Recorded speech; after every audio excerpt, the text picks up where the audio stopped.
Everyone. In this presentation, I'm going to discuss about a finding that I had in the recent past. Uh, in this application, what would happen is people would send their files to an administrator to be uploaded into the system. And the administrator would log into his system, upload these files, and let it for processing. This is how it would work. I'm very briefly not going too much deep into the actual functionality of the application itself. As I cannot show you the application, I thought I would build a similar functionality of a file upload, which is generally used in the internet today, wherein you can upload files itself, and use this to explain a relatively interesting exploit that we had created recently. To go about doing this, you have to write a blog. But before we go into this one, let me show you. As I had explained, I could get a root access or become one of the most powerful users on the system. To do this, we need a software called Beef. What Beef does is it gives you two components. One is your web interface that you're looking at here, and another this one is their attack payload, or what is called the hook.js. This hook.js needs to be injected into the victim's browser. Then the victim's browser can be controlled from our control point here. So what I'm doing is, please to also notice that the different ports that we are running, so same origin policy allows that these are two separate websites itself. So this is running on port 8000 and this is running, the Beef server is running on port 32300. So now let's continue about it. So let's assume that someone has sent us a blog file, and I'm just going to upload this file, which I did. And really notice that there's something fishy about this one. What has really happened is the hook.js has been injected and I have a control on the browser of this machine itself. Now what we could do is I can show you a few, there are a lot of commands here that you could be sending here, but something that I like and we can have a quick win is, let's say we can try sending command.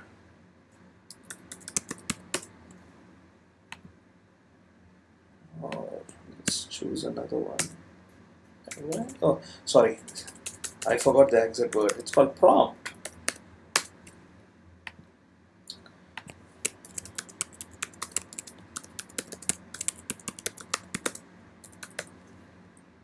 Execute it. Right there, it says, please enter your password. This could be something that a hacker could use to do social engineering. He could exploit this one using the ActiveX components if need be, or you could use this to social engineer to gain, imagine this would be the actual website. In this case, it's 127.0.0. It looks like the website is actually talking to me and asking for a password. We could even render HTML based. So today nobody asks passwords with prompts. So you could actually use render a HTML page. It allows us to do all those kind of very interesting ways of hacking. So now let's get to what actually happened.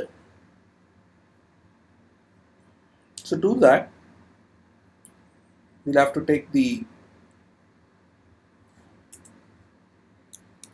file. Looks like I already had a copy of it, but let me just paste it again. So what I did was I had created a unique file name. In this file name, if you had noticed, it is a HTML element trying to connect to a which does not exist, so it would automatically go into an on-error handler. In on-error handler, I have done something interesting which we will discuss now. Now, you see this blob of data here. This is nothing but a base64 encoded content. Why does that? The reason why we chose base64 encoded content is this is going to be a file name, and this I have, like I had explained, I have to send my payload, which is the hook.js, which is located on the 3200 port. So, but if I put a slash http 127.0.0.1/:3200, I cannot create a file name with those because slash is not an accepted character for file names. So the way I did it was I encoded those content, which I would take it right now and show it to you. Let's see. Let's go back here. Allows us to paste content here. If you enter, please notice here. Let me just make this a little bigger. So if you notice here, it is nothing but I've created a body and appended a child element to it, and which is basically a script element. and I have set it to connect to 127.3200 and hook.js. So basically, my application, which is running on port 8000, will now add the script and basically call the exploit itself. But for hiding this is where I had to put it inside. It served as a two purposes. One is to hide the content, and the other to get away with the operating system controls, which does not allow me to put special characters in there itself.